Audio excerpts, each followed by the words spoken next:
emisiri niyo singiro kucwekerera kandi abatura bino kwerarikirira kwija kuterwa rwaranda nishasha munonga bwe bintu ebintu bindisa nka family yanje kandi ukwihamwe akasente kabane mu rutoke gwena rugira hasi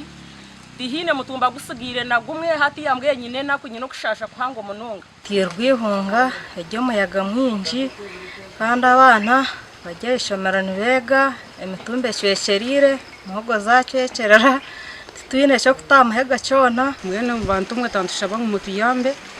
akuwa muhogo zitu zona zihigukire emitumba yona yahiguka numwe tubentu ihentasa numwe tubentu cyo kuri sabana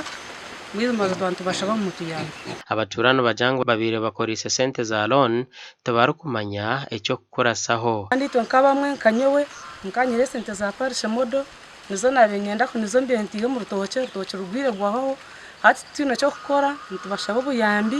kugira ngo government tukwatereho akubito tushobirwe twine cyo kuri sabana numwe tubentu ihaka sente ko no mu bitoke omunki omuntu akiriya karoni ayabagira obwesige bwo kugira ngo yagira kiyaguze kitoke nabasa kugira kuyaganyirwamo mbwenu hate bintu bituryo mu maraka turi kumanya kuturagira Joel Gumiseriza mukuru w'entebe ya kashatu haba Southern Division najangu bariyo bahandika baferire bintu byabo okureba ko babahwera okutemedere wona kwat gumisa mumwe